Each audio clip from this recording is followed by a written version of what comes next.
दोस्तों, आप सभी का मेरे चैनल पे स्वागत है।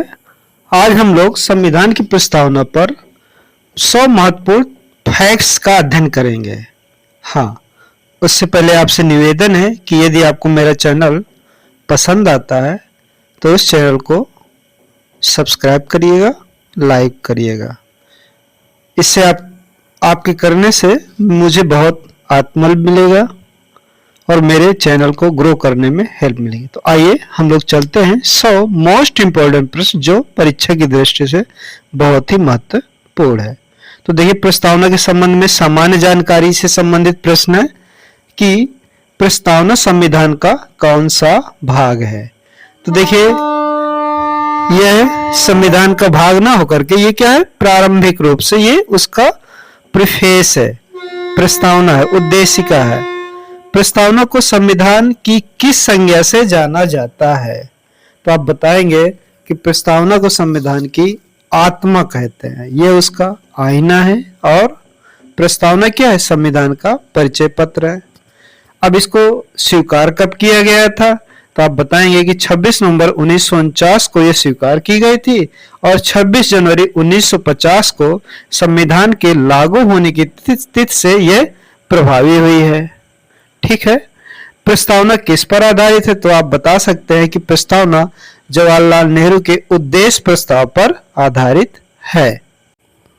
अब अगला प्रश्न है कि उद्देश्य प्रस्ताव कब प्रस्तुत हुआ? तो जो इसका आंसर है वो है 13 दिसंबर 1946 को संविधान सभा में। कब, किसने? जवाहरलाल नेहरू ने उद्देश्य प्रस्ताव प्रस्तुत किया था। आप जानते हैं कि 11 दिसंबर 1946 को संविधान सभा की पहली बैठक हुई थी और इसके बाद 13 दिसंबर 1946 को उद्देश्य प्रस्ताव प्रस्तुत किया गया था। ठीक है। और यह पारित कब हुआ था? तो 22 जनवरी 1947 को। अब प्रस्तावना में देखिए, जो आपका 42वें संविधान संशोधन हुआ था उसके पहले उसमें कितने शब्द थे? तो आप बताएंगे कि 85 शब्द थे और 42वें संविधान संशोधन के बाद इसमें 92 शब्द हो गए। दोस्तों, कभी कभी ये प्रश्न आ जाता है कि प्रस्तावना किस अनुच्छेद में दी हुई है? तो आप बताएंगे कि प्रस्तावना क्या है, किसी भी अनुच्छेद में नहीं है और प्रस्तावना का क्या है, यह न्यायालय में प्रवर्तनीय भी नहीं है। ठीक है ना। अगला प्रश्न है, सॉवरेनिटी का क्या अर्थ है? ठीक है ना। तो सॉवरेनिटी का अर्थ होता है, यानी सॉवरेन का अर्थ होता है कि भारत जो है ना वो पूर्ण रूप से स्वतंत्र है और इस मोस्ट पावरफुल है और इस पर किसी भी विदेशी सत्ता का क्या है, किसी भी विदेशी सत्ता के प्रभाव में नहीं है। सोशलिस्ट शब्द कब जोड़ा गया था? तो देखिए, 42वें संविधान संशोधन द्वारा ही जोड़ा गया था। सोशलिस्ट, सेकुलर, ये सब 42वें संविधान संशोधन द्वारा जोड़े गए थे। ठीक है। अब डेमोक्रेटिक का क्या अर्थ है? तो आप बताएंगे। तो यानी लोकतंत्र का अर्थ होता है कि जनता द्वारा जनता के लिए शासन। और रिपब्लिक का क्या अर्थ है? तो देखिए, रिपब्लिक का अर्थ है कि जो हमारे देश का जो प्रमुख होगा वो जनता द्वारा चुना जाएगा, ना कि वंशानुगत होगा। ठीक है, जैसे कि ब्रिटेन में होता है।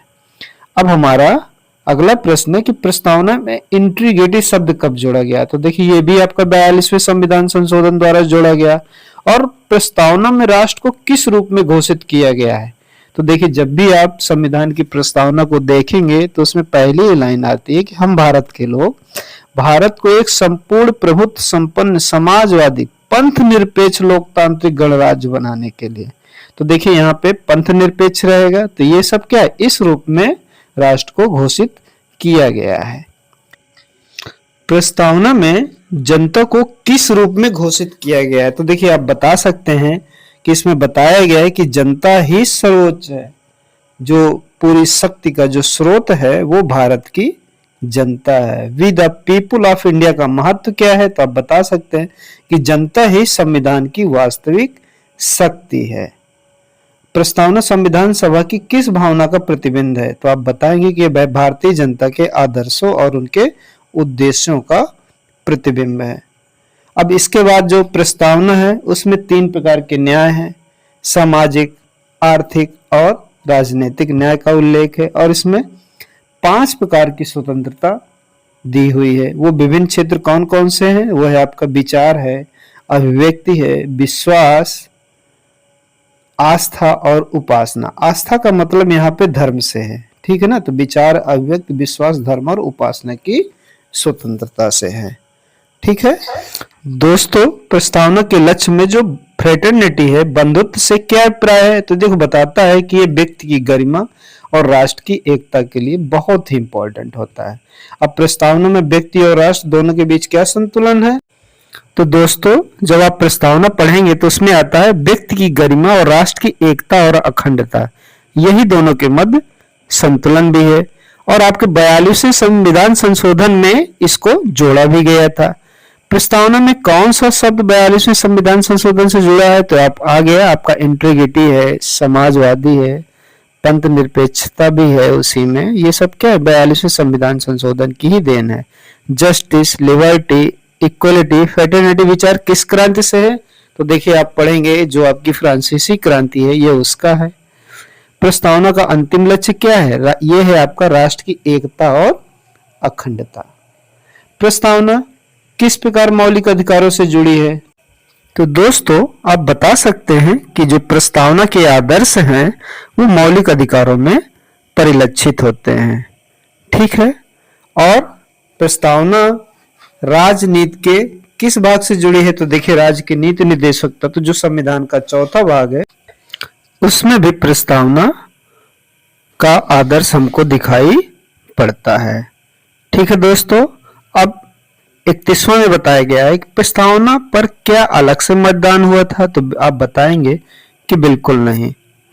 प्रस्तावना को संविधान सभा ने कब अंतिम रूप दिया था? ये भी अभी आपने को बताया कि 26 नवंबर 1949 को प्रस्तावना को अंतिम रूप दे दिया गया था। और ये लागू कब हुआ था? 26 जनवरी 1950 को पूर्ण रूप से लागू हुई थी।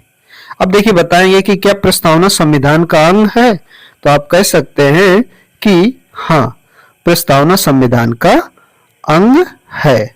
देखिए जो 1973 में इंदिरा गांधी के समय में आपका जो केशवानंद भारती का जो मामला आया था केरल वाला, उसमें स्पष्ट रूप से बताया गया है कि प्रस्तावना संविधान का अंग है।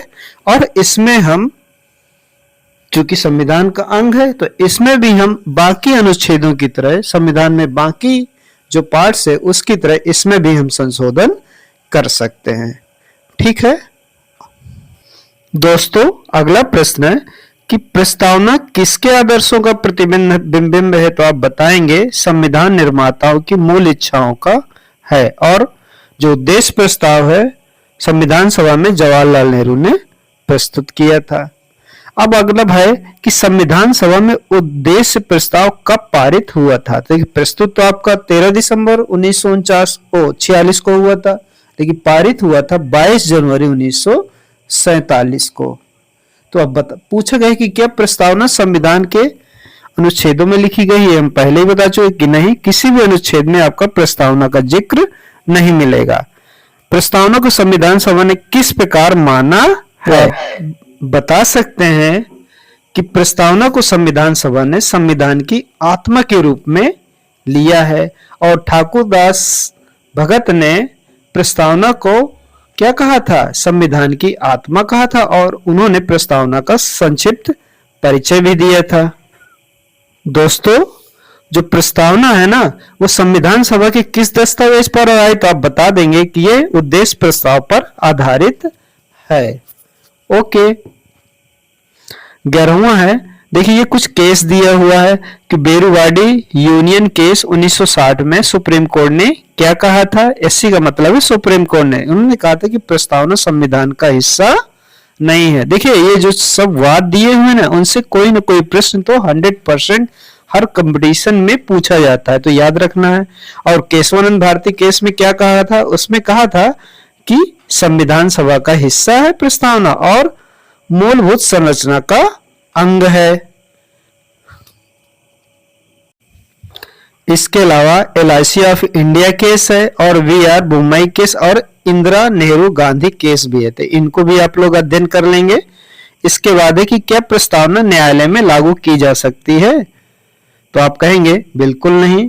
क्योंकि देखिए प्रस्तावना संक्षिप्त रूप से पूरे संविधान का परिचय तो कराती है, लेकिन इसमें जो भी आदर्श और व्यवस्थाएं दी हुई है उनका उल्लंघन होने पर आप न्यायालय की शरण में नहीं जा सकते हैं, इसलिए इनको न्यायालय लागू नहीं करा सकती है।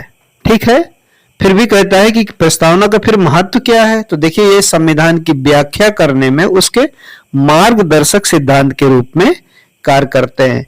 जहां कहीं भी संविधान को लागू करने में समस्या आती है या न्यायालय को कभी भी किसी प्रकार का निर्णय में दिक्कत होती है, तो क्या करता है वो प्रस्तावना को मार्गदर्शक सिद्धांत के रूप में लेकर के उसकी हेल्प की सहायता से निर्णय करता है। इस तरह के केस आप लोग वर्तमान में भी देखते हैं और आगे भी देखते रहेंगे। ओके, तो अगला प्रश्न देखते हैं। देखिए दोस्तों, अगला बहुत ही अच्छा प्रश्न है कि क्या प्रस्तावना संविधान की मूल संरचना को बदल सकता है, तो बिल्कुल नहीं बदल सकता है। ठीक है, और प्रस्तावना को न्यायपालिका किस प्रकार देखती है, तो ये संविधान की आत्मा और मूल संरचना के रूप में देखती है। ओके दोस्तों, अब हमारा है 51वां है। ये कहता है प्रस्तावना में अभी तक कितनी बार संशोधन हुआ है। ये मैं आपको शुरू में भी बता चुका हूं कि प्रस्तावना में आज तक सिर्फ और सिर्फ केवल एक बार 42वें संविधान संशोधन 1976 द्वारा हुआ था, और यह इंदिरा गांधी सरकार के समय में हुआ था। और इसमें जो शब्द जोड़े गए थे वे थे समाजवादी, धर्मनिरपेक्ष और अखंडता शब्द, 3 शब्द जोड़े गए थे।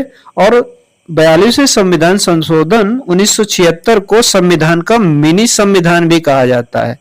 ठीक है ना, तो ये प्रश्नों में कई बार आता है कंपटीशन में कि किस संविधान संशोधन को मिनी संविधान कहा जाता है, तो आप बता देंगे कि 42वें संविधान संशोधन को मिनी संविधान कहा जाता है, क्योंकि इसमें इतने सारे प्रावधान है कि वो अपने आप में ही एक अलग संविधान का रूप धारण कर लेता है। ओके दोस्तों, तो अगला है 42वें संशोधन से पहले प्रस्तावना में कितने शब्द थे। देखिए अभी तक ये प्रश्न आया नहीं है किसी कंपटीशन में, लेकिन पूछ सकता है, तो ये जरूर याद रखिएगा।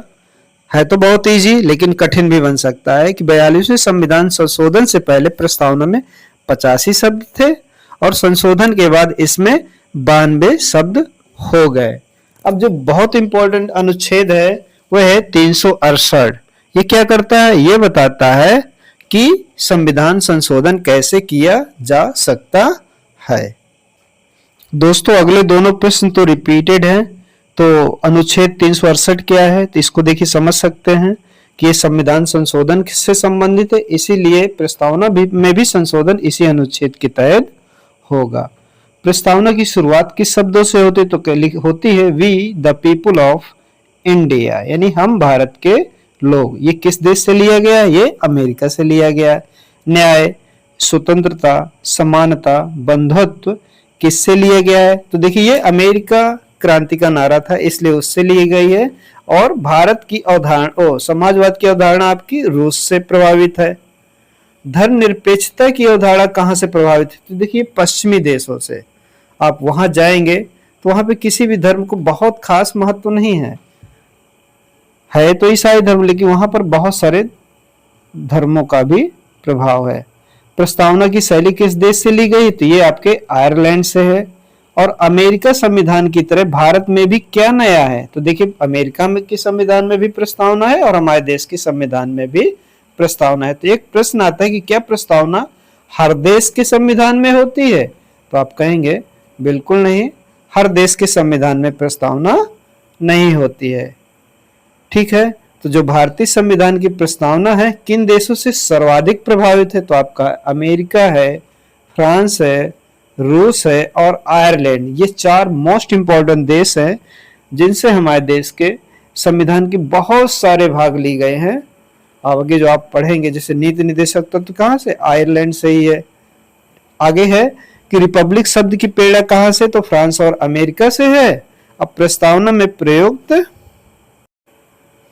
लोकतांत्रिक सिद्धांत किससे प्रभावित है, ये पश्चिमी लोकतंत्रों से प्रभावित है।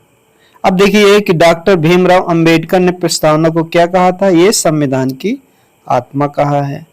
अब देखिए डॉक्टर भीमराव अंबेडकर ने जो आपका अनुच्छेद 32 है संवैधानिक उपचारों का अधिकार, उसी को देखिए संविधान की उन्होंने आत्मा कहा था। एन.ए. पालकी वाला ने प्रस्तावना को क्या कहा था? उन्होंने संविधान का पहचान पत्र कहा था।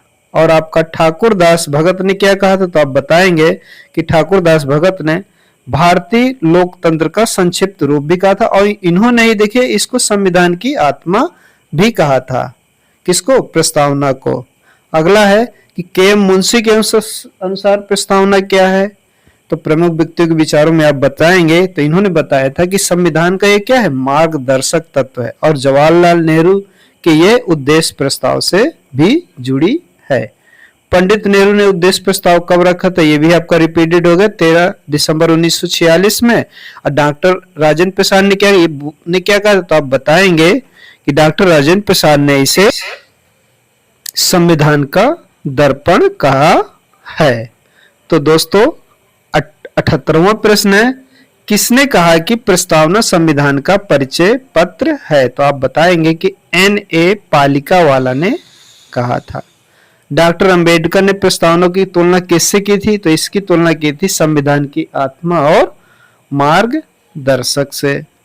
प्रस्तावना संविधान सभा की किस इच्छा को प्रकट करता है? तो आप बता देंगे कि यह जनता के उद्देश्यों को प्रकट करता है। और आप लोग ये ध्यान रखेंगे कि संविधान की आत्मा और मार्गदर्शक डॉक्टर अंबेडकर ने कहा था। प्रस्तावना राजनीति निर्देशक तत्वों से कैसे जुड़ी हुई है? तो देखिए आप बताएंगे कि जो उनके उद्देश्य है ना, प्रस्तावना से ही निकले हैं। और अगला प्रश्न है कि प्रस्तावना में किस प्रकार की शक्ति है? तो आप बताएंगे कि प्रस्तावना में नैतिक शक्ति है। प्रस्तावना किस चीज की व्याख्या का मार्गदर्शन करती है? तो आप बताएंगे कि संविधान की धाराओं की व्याख्या का करती है। इसके अलावा देखिए कुछ और विशेषताएं हैं कि प्रस्तावना संविधान की किस संरचना का हिस्सा है। ठीक है, तो आप बता सकते हैं कि मूल संरचना का हिस्सा। अब प्रस्तावना किस प्रकार का दस्तावेज है? तो ये आपका राजनैतिक, दार्शनिक और कानूनी दस्तावेज है। 89वां है कि प्रस्तावना भारतीय गणराज्य के किन मूल्यों की गारंटी देता है? तो देखिए इसके जो मेन मूल्य वो है न्याय है, स्वतंत्रता है, समानता है और बंधुत्व। तो ये भारतीय गणराज्य के मुख्य मूल्य हैं, इनका ही इसमें गारंटी देता है। अब प्रस्तावना को क्या कहा जाता है? इसे संविधान की चाबी भी कहा जाता है। देखिए कुछ इंपॉर्टेंट डेट है, ये मैं आपको बता ही चुका हूं, इनका भी आप लोगों को स्मरण रखना है कि कब उद्देश्य प्रस्ताव कब पारित किया गया, कब प्रस्तुत किया गया, प्रस्तावना का उद्देश्य प्रस्ताव किसने रखा था, नहीं हाँ कि उद्देश्य प्रस्ताव किसने रखा था और प्रस्तावना कब लागू हुई, प्रस्तावना में बदलाव कब हुआ। तो आप बताएंगे कि सिर्फ एक ही बार हुआ है और वो 42वें संविधान संशोधन 1976 में हुआ था।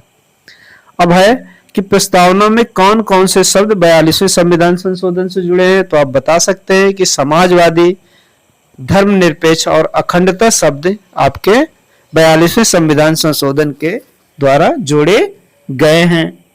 प्रस्तावना के 4 आदर्श या मूल्य कौन कौन से? अभी हमने बताया कि न्याय, स्वतंत्रता, समानता और बंधुत्व ये हैं, और ये किससे है? फ्रांसीसी क्रांति से प्रेरित भी हैं।